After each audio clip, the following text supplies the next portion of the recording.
the trans ad, which, of course, we've talked about time and again. Rick Wilson came on and showed an opposing ad. Yeah. 30,000 times on the NFL, they showed Kamala Harris saying that she would support the funding of transition surgeries in prison, and taxpayers would pay for it. And it, of course, was the law at the time during the Trump administration. But they refused. Despite Bill Clinton and everybody else saying, you've got to respond to this ad. It's impacting black men, Hispanic men, white working class men. You need to respond to this ad. They just didn't do it. Willie said after the election, even his mother said, wait, this is weird. What's up with the Democrats? And so they didn't respond to that. Democrats and Harris supporters are still picking up the pieces after losing the election to Trump. But the pieces are falling at the most vulnerable Americans' feet. There's so many other things. We talked about it all last spring. I mean, maybe it makes you feel good when you see people trash college campuses. I know it doesn't. But maybe it makes progressives go, oh, it's like the 60s all over again. Well, guess what? Most Americans didn't like the trashing of college campuses in the 60s. That's why Richard Nixon got elected twice. Why he got elected out of 49 states in 1972. But yeah, trashing of college campuses. Can't even send your kids to campus safely. Defunding the police. Back in 2020, we were talking here. Reverend Al, let me bring you in here on defunding the police. You and I were talking about how representatives in the toughest parts of New York City, in real time, were saying, defund the police. No.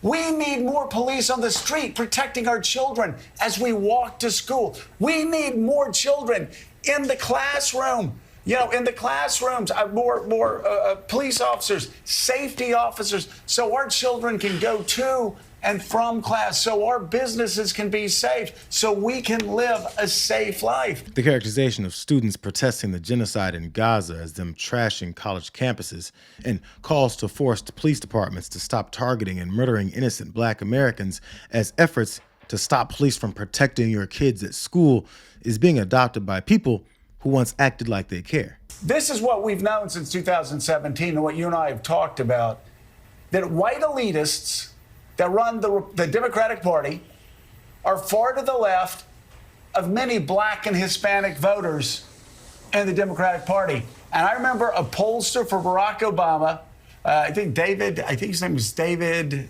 Sachs, forgive me for, it came out and had that poll in 2017, and he got absolutely hammered on Twitter. Absolutely hammered by the far left. How dare you say this? How dare you? But he was right. And it was true in 17, and it was doubly true in 2024, that these white progressives on the far left said, we're going to save you, black and Hispanic people of America.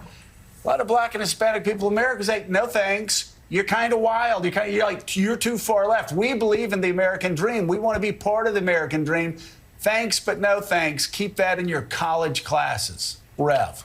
Absolutely. As long as these guys keep painting the advocacy groups and grassroots movements that have fought for decades to force the white elitists that run the Democratic Party to acknowledge the human rights violations the country has perpetuated, it'll do nothing else but give more power to people that reject progress. When the white elitists purged true progressives from holding too many positions of power within the party, none of these folks were arguing that they're setting themselves up for defeat. But when defeat comes, they immediately blame the victims of the policies that true progressives champion, hoping to force those same elitists to abandon them. The powerless remain powerless. The whole goal of the civil rights movement and the movement now is to correct the system, not to overthrow the system, and to make things work equally for everyone, not to just upturn everything and change everything to some undefined utopia.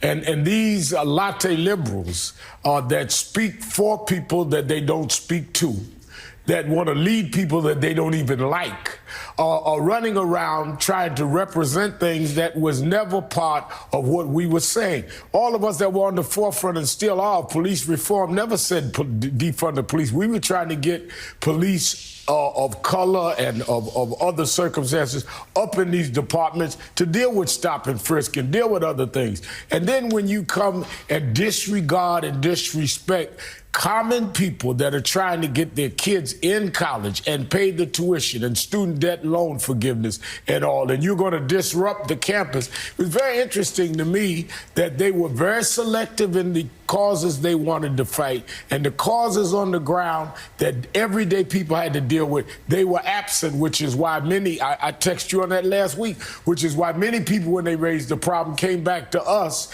And the woke people, I don't know what they were woke from, because we were never asleep. They were the ones up in the ivory tower taking a nap while we were dealing with people on the ground that have everyday problems. They should understand that these arguments have been made by progressives on the left about the disingenuous leadership of the party that rejected things as simple as gay marriage and the limited version of healthcare that we got.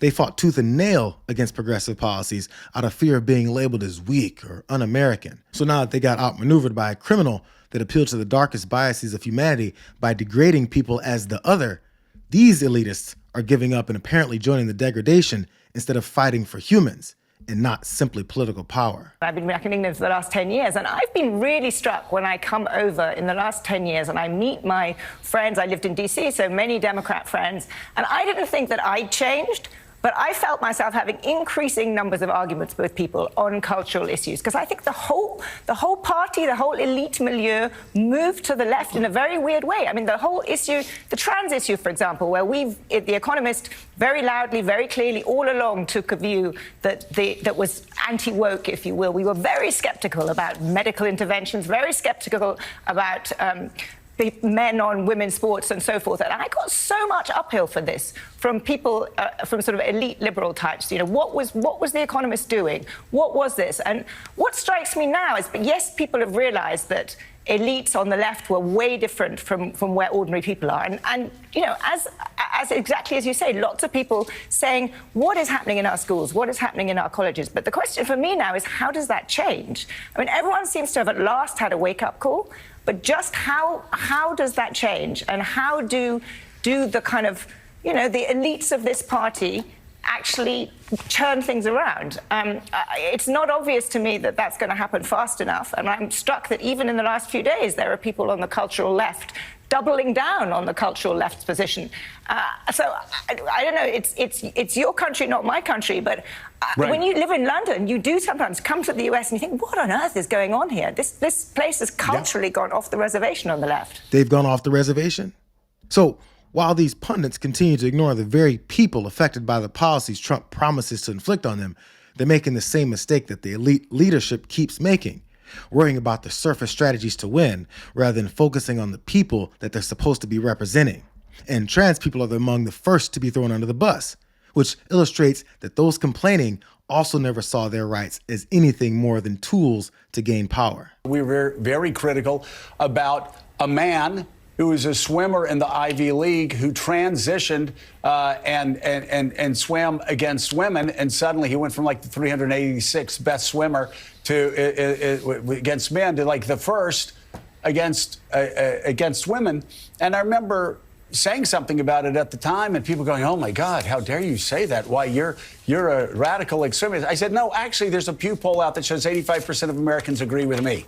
And it's so fascinating, Zanny. It's so fascinating that all of these people who have been championing women all of these years sort of abandoned girls who had been waking up and their parents have been driving them to go swimming or running track and field from the time they were 5 years old at 5 o'clock in the morning on Saturdays and Sundays. And suddenly they abandon them and won't say a word because they're afraid they're going to be canceled. It's insanity.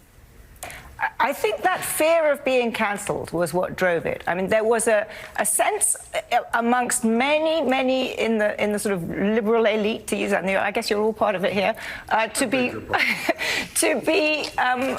worried about saying anything for fear of being excommunicated, for fear of being cancelled. And so people would go along with things that they knew were nuts. I mean, Latinx. What on earth is Latinx? No, as you've said lots on this show, no Latino person uses the word Latinx. But people sort of spouted this because they felt they had to, and their DE&I officer told them they had to, and there was this kind of mini industry that built up around it.